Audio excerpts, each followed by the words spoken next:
The sun had barely risen when she noticed the first signs that something was terribly wrong. It began with whispers in the marketplace, small glances exchanged between villagers, and the subtle way the elders avoided her eyes. At first, she thought it was mere coincidence, imagining fears that had no basis. But when she returned home, she found the truth waiting for her, sharp and undeniable. Something had been taken, something sacred to her family, a violation so intimate that it could not be ignored. She ran her fingers over the place where it had been, the emptiness pressing into her palm as though the air itself had betrayed her. She went to her neighbors, hoping for support, for even the smallest acknowledgement that her discovery was real. But the faces that once smiled kindly at her now twisted with confusion or disbelief. "There is nothing here," they said. "Nothing has happened." Each denial felt like a cold wind against her chest, pushing her back, making her feel smaller, weaker, as though she were imagining the entire event.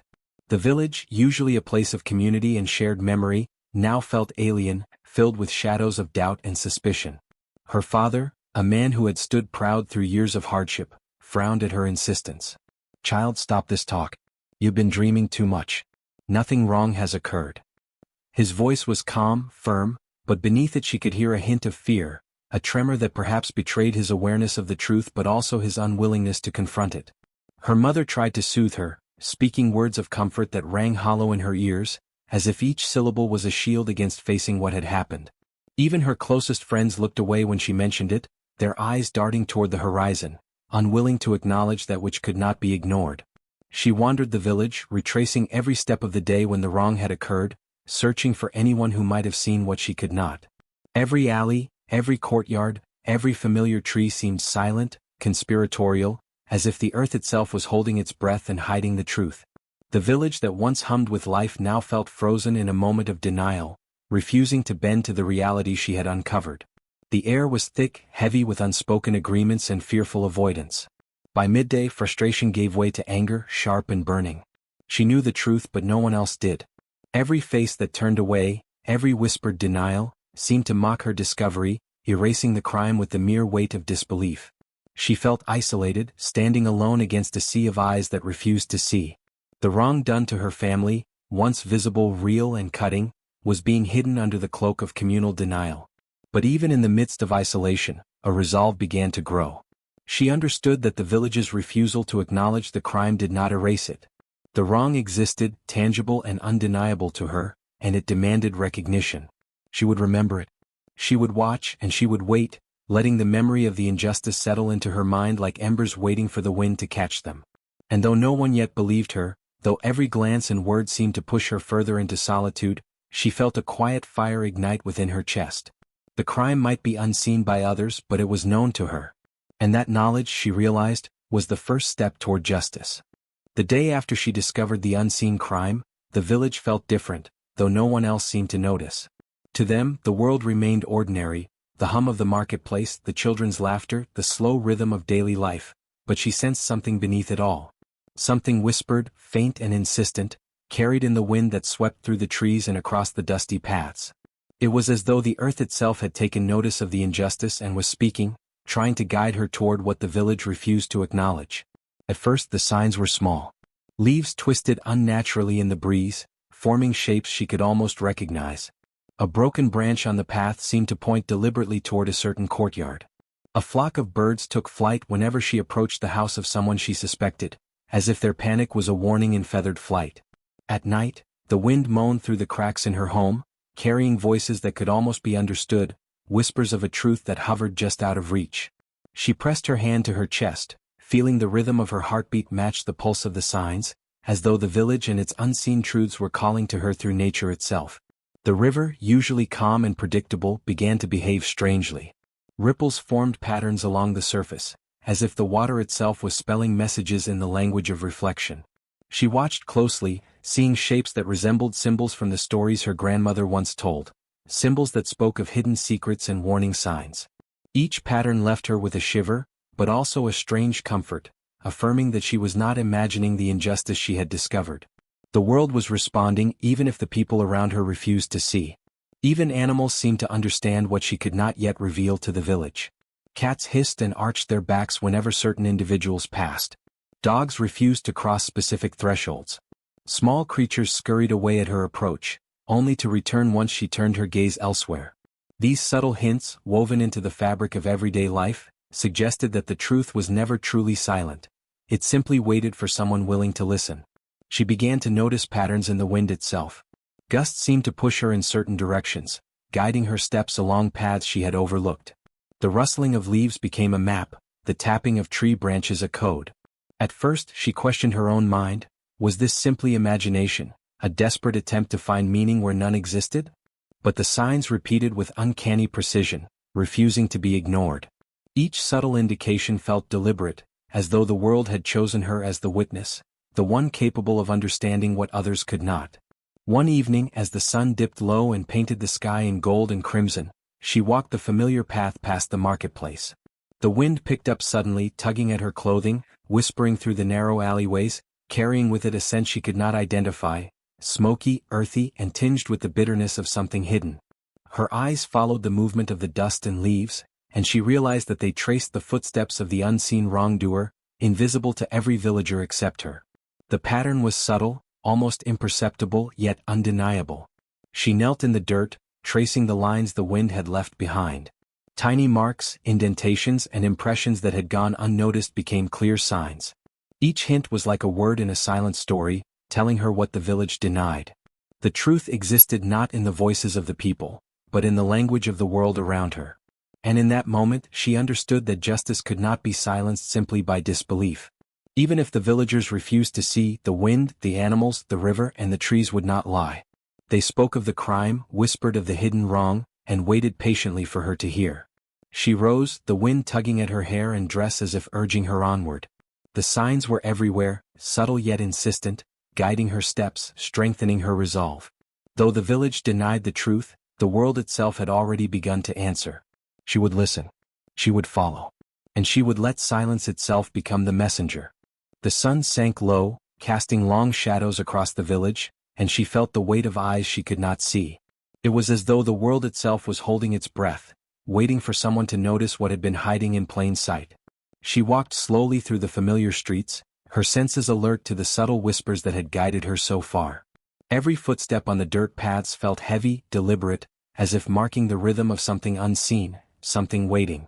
That evening she found herself at the edge of the village, where the huts were older and more neglected, and the air smelled of moss and ancient smoke. There, sitting against the cracked wall of a long-abandoned home, was an old villager.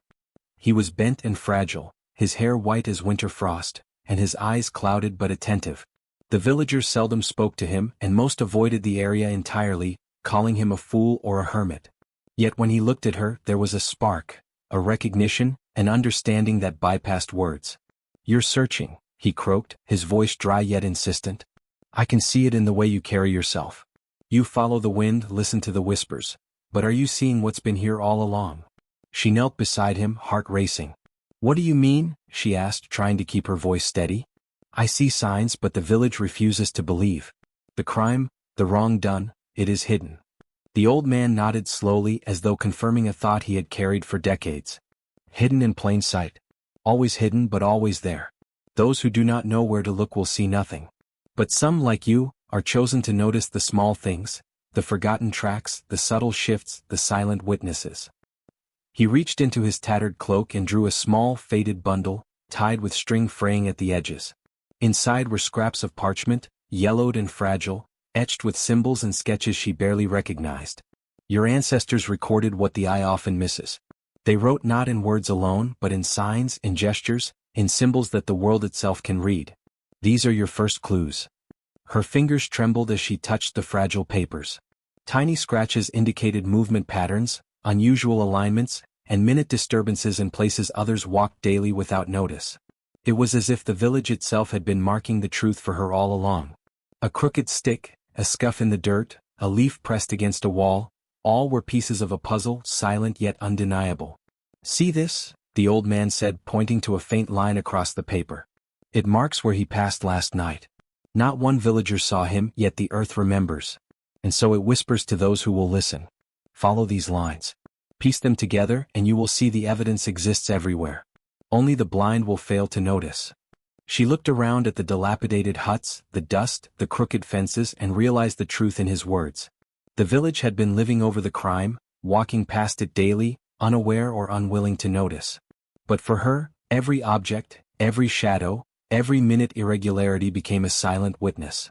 She traced footprints in the dust, noted the broken hinges on doors, and observed the patterns in the smoke curling from cooking fires. Each tiny detail pointed to the wrong that had been denied. The old man's eyes gleamed in the dying light. Listen to the silent witnesses. They speak in ways the ears cannot always hear. The wind, the soil, the trees, they remember. They will show you the path if you follow carefully. You are not alone. Evidence surrounds you. It has always been here. She nodded, understanding at last that truth need not always be loud or visible to be real. The village may deny it, but the evidence existed everywhere, embedded in the ordinary, whispered in the quiet, recorded by those too small or too silent to ever be ignored. With the old man's bundle carefully tucked under her arm and her eyes scanning every corner, she rose. The path forward was clearer now, each small clue a stepping stone. The crime that no one acknowledged was no longer invisible. Its witnesses had been waiting patiently, quietly, and she had finally learned to read them. The night deepened, but she did not feel fear. She felt purpose. Every shadow, every whisper, every tiny sign was a thread she could follow, weaving together the proof that would reveal the truth. She stepped into the darkness, knowing the hidden witnesses would guide her, and that no lie, no denial, could remain unexposed forever.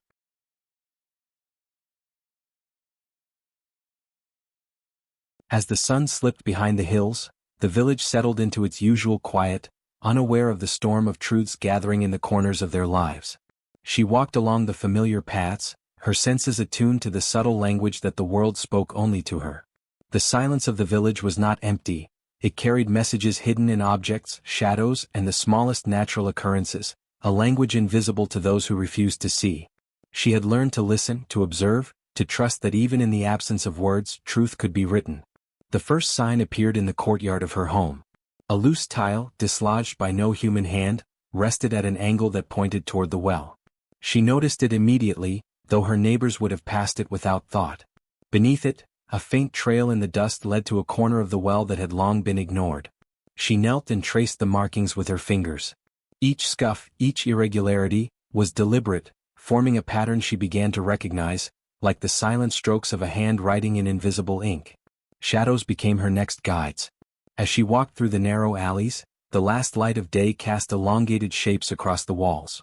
Where others saw mere darkness, she saw messages, angles, lines, and intersections that pointed toward the hidden paths the wrongdoer had taken. Every tree branch, every fence post, and every jutting stone contributed to the pattern.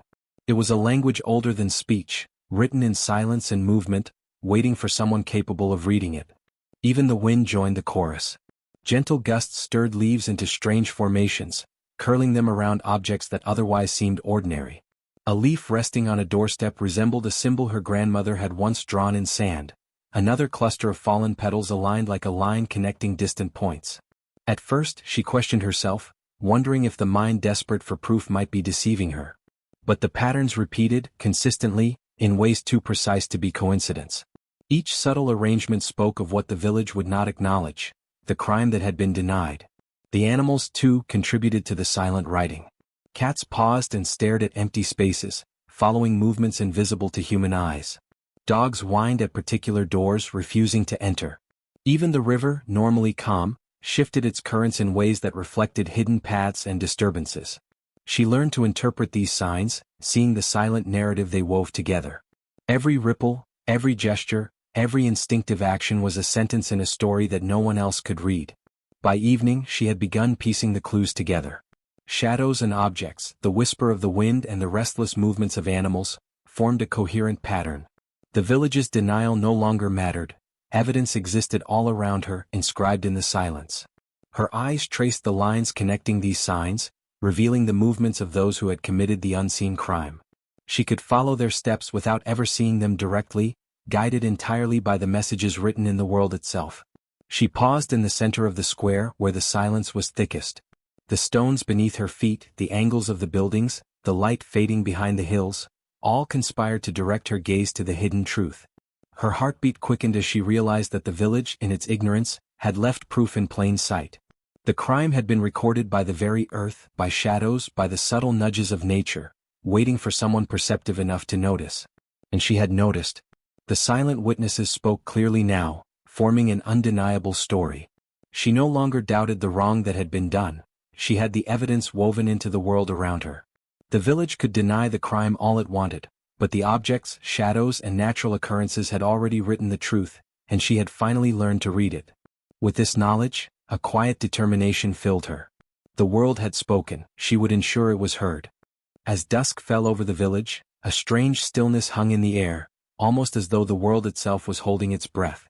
She moved carefully along the familiar pathways, attuned to the subtle signs the wind, shadows, and nature had been whispering to her. Each scuff of dust, each crooked leaf, each ripple in the river had led her here, and she sensed that the culmination of these silent messages would finally give her proof tangible enough to confront the unseen crime.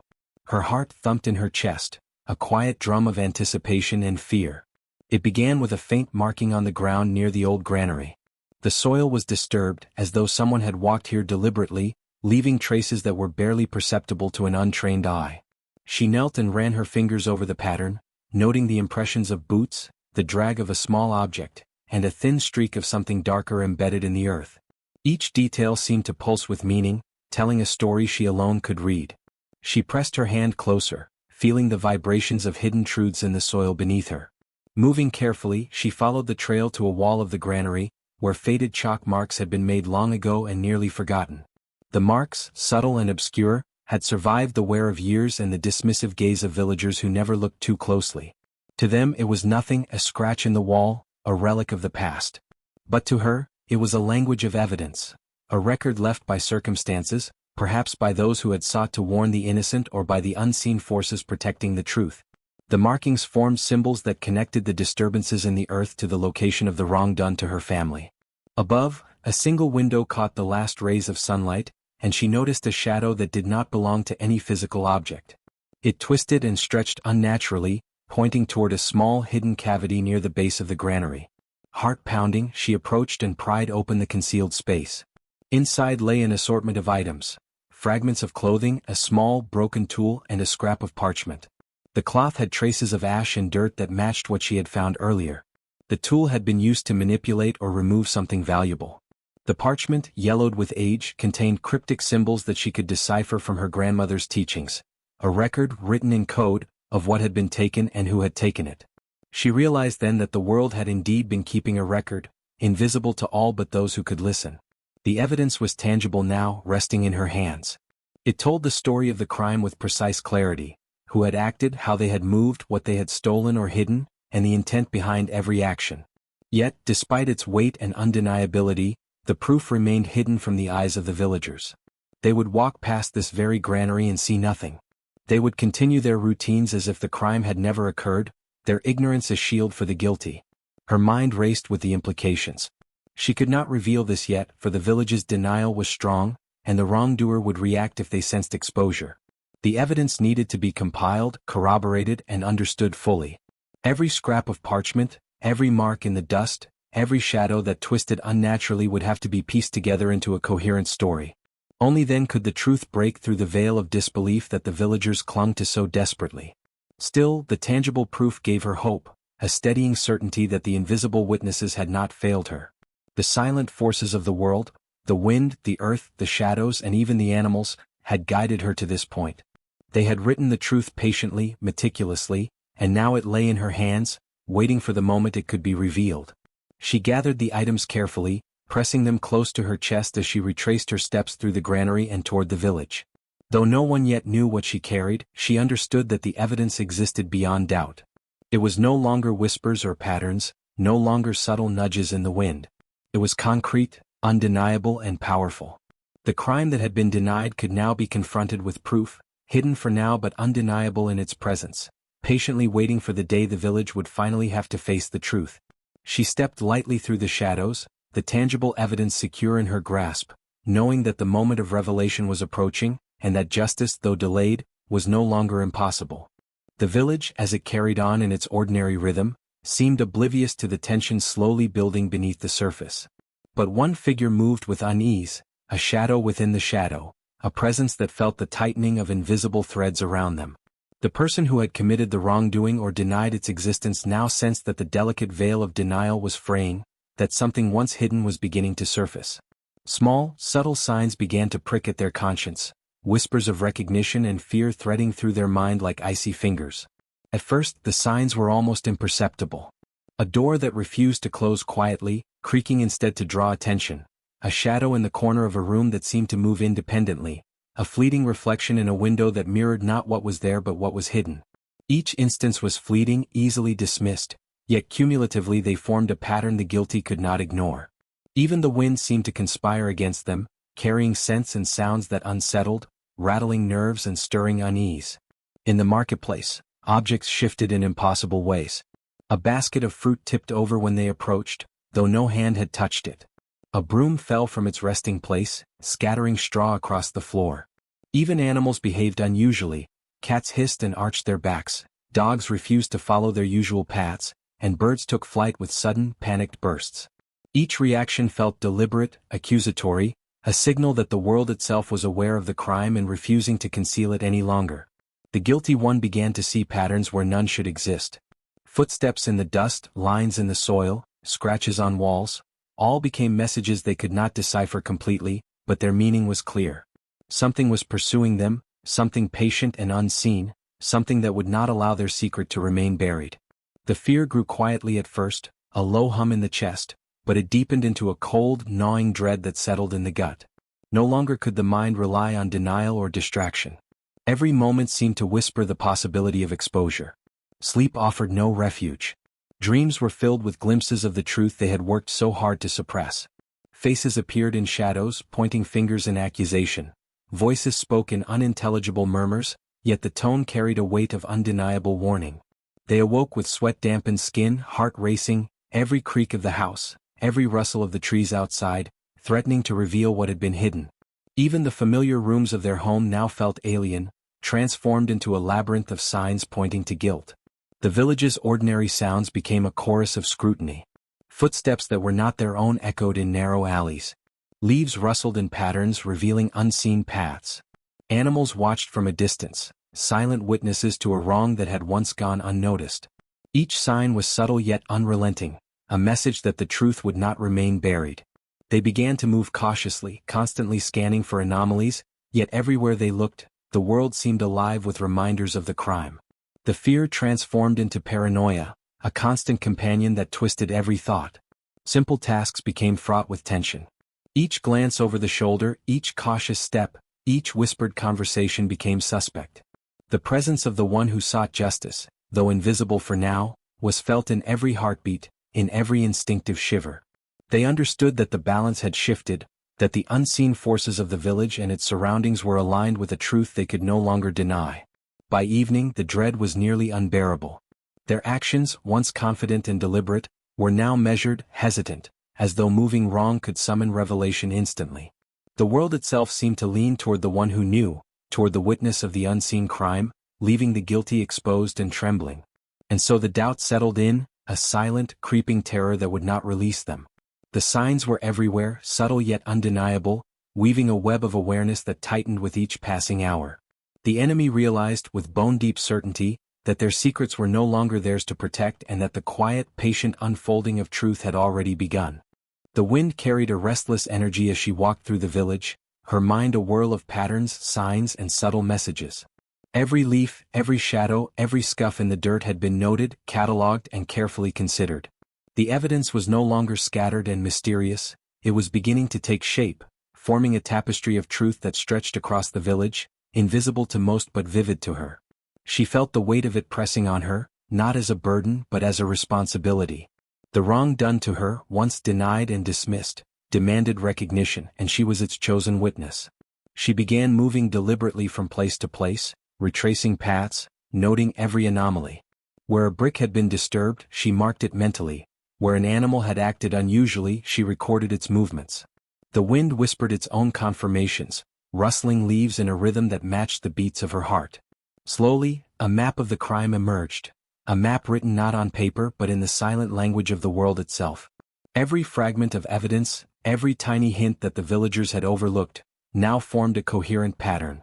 She could see the motions of those who had denied the crime, their attempts to hide the truth etched into every corner of the village. The villagers, however, remained oblivious. They went about their chores, their laughter and chatter masking the tension that she alone perceived. Yet subtle changes in the air suggested that even they were beginning to sense something, an unease that they could not name, a tension they could not ignore. Crops rustled as though warning of unseen eyes, shadows shifted in unexpected directions, even the sunlight seemed to flicker, highlighting certain paths as if to guide her steps. The village was alive with evidence, vibrating quietly beneath the surface, waiting for acknowledgement. Each discovery strengthened her resolve. A broken hinge here, a faint footprint there, patterns in the smoke rising from cooking fires, all were meticulously noted, connected, and stored in her memory. She began to see relationships between events she had previously considered separate. The disruption in the market, the small theft in the granary, the unexplained absence of objects in homes. Everything converged toward a single narrative, a story of wrongdoing that no one had wanted to admit, yet that had been recorded patiently by the world itself. As she compiled the evidence, she felt the tension in the village begin to rise. Even those who had denied the wrongdoing could not escape the subtle influence of the truth. A sense of unease settled over them like an uninvited fog. Conversations faltered mid-sentence. Glances lingered too long and movements became hesitant. Something unspoken pressed upon their consciousness, making them question what they had dismissed so easily. They were not yet aware of the full picture, but the pressure was building, and their denial could only hold for so long. Night fell and with it came a quiet intensity. She gathered the fragments, aligning them in her mind like constellations, each star representing a piece of the puzzle. The shadows of her village stretched long and thin, mirroring the connections she saw forming in her thoughts. Patterns in the ground, the angles of walls, the subtle whispers in the wind, all were part of a grand design waiting to be revealed. Her pulse quickened with the certainty that the unseen truth was on the verge of breaking free. She paused on the village square, breathing in the night air, feeling the convergence of evidence and tension. Every sign, every silent witness, every fragment of proof was now interconnected, a storm quietly gathering strength. The village had begun to feel the pressure without understanding its source, and those who had denied the wrongdoing were increasingly unsettled. They sensed the unraveling, though they could not see it fully, their fear a silent echo of what was to come. The storm was nearing its peak. She knew that the moment of revelation was approaching, when the intricate web of signs, patterns, and silent testimonies would confront the villagers with a truth they could no longer ignore. The world had spoken, and now, all she needed was the courage to ensure it was heard. The unseen, patient, meticulous forces that had guided her thus far would no longer remain silent. And in that gathering storm, she felt a surge of quiet triumph. The village might still cling to denial, but the threads of truth were being pulled taut, ready to snap. The evidence was complete, the patterns aligned, and the moment of reckoning was imminent. The dawn was pale and muted, casting a soft gray light over the village, yet it could not diminish the tension that had settled like a heavy shroud. She stood at the center of the square, her hands clutching the tangible fragments and the meticulously compiled patterns of silent evidence. Every mark, every shadow, every subtle shift in nature she had tracked now bore witness in her grasp. She took a deep breath, feeling the pulse of the village around her, the quiet stirrings of those who had denied the truth, the restless shifting of the guilty, and the invisible currents of awareness that had long guided her steps. Today the denial would end. She called out to the villagers, her voice carrying across the square, calm yet commanding, demanding attention. They turned reluctantly, expressions ranging from curiosity to impatience, unaware that what they were about to witness would unravel the very foundation of their disbelief. The one who had committed the wrongdoing, or had willfully ignored it, stood at the edge, their face pale and taut, sensing the confrontation that could no longer be avoided. Every instinct screamed at them that exposure was imminent, yet they remained rooted to the spot, unable to flee.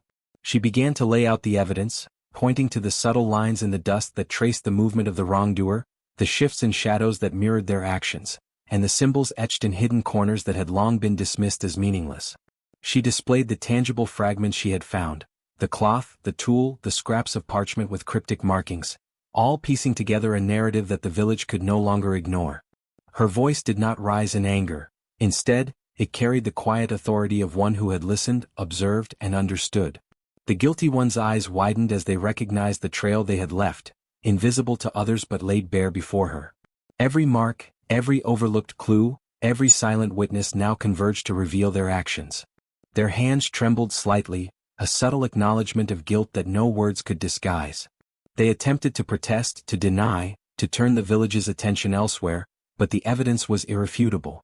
The patterns were precise, the signs undeniable, and the truth could not be undone. The villagers watched in shock and disbelief as the invisible crime became visible. Objects that had appeared ordinary now carried meaning. Shadows twisted in accusatory angles. Whispers in the wind seemed louder, almost articulate, confirming the narrative she revealed. Even those who had doubted her began to sense the weight of the truth pressing against their consciousness.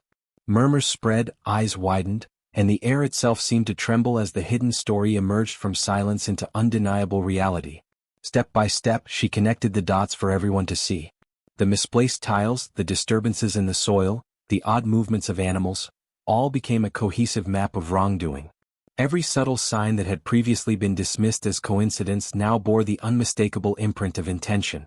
She showed how the evidence had been recorded patiently by the world itself, invisible to the inattentive, yet precise and consistent for those who could observe with care.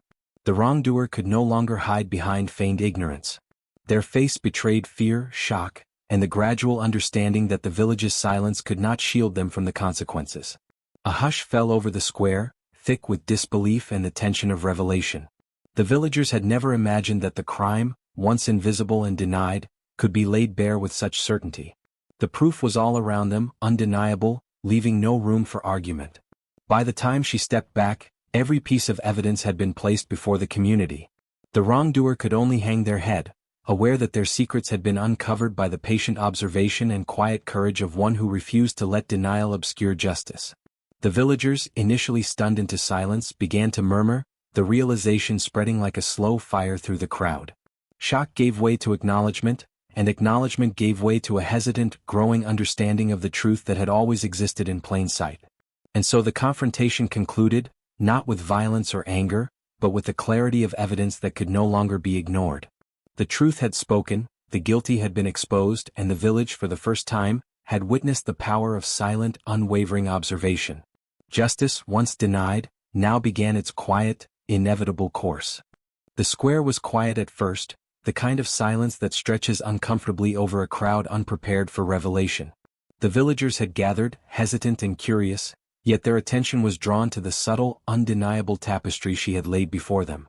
Every mark in the dirt, every shadow that had twisted unnaturally, every fragment she held was a witness to the crime they had all chosen to ignore. Eyes widened as realization slowly crept across faces, disbelief melting into recognition. They looked at her, not with suspicion but with awe. Her courage had forced the unseen into view, translating the world's silent testimony into proof tangible enough for everyone to see. Murmurs spread through the crowd like wind over dry grass, questions mingled with shocked exclamations, and the wrongdoer's face grew paler with every passing moment. The villagers could no longer dismiss what had always been there. The evidence existed, patiently waiting for someone to notice, and she had done precisely that. Even the elders, who had been the loudest in their denials, now nodded with hesitant acknowledgement. The small and overlooked details that they had ignored suddenly carried meaning. Tiny scratches on doors, footprints in dust, disturbances in the soil, all telling the story they had refused to hear. Children pointed at shadows that moved oddly, and even the animals in the square seemed calmer, as if recognizing that justice had begun to unfold. For the first time, the village understood the full scope of the wrongdoing. They saw the courage it had taken for her to observe, record, and confront what they had denied. Each person felt the weight of complicity, the discomfort of having ignored the signs, yet also the spark of clarity that perhaps they could do better. It was not an easy understanding, it carried shame, surprise, and awe, but it was necessary. She stood tall, calm and composed, a living embodiment of the world's silent witnesses. The villagers' fear transformed into a tentative respect, the kind born when one realizes the power of perception, patience, and courage. She had turned what was invisible into undeniable reality, and the village, once asleep in their ignorance, had finally awakened to the truth they could no longer deny. The days that followed were quiet but heavy with significance. The evidence she had uncovered and presented remained a constant reminder to the village, placed carefully in the center of the square, observed and studied by all.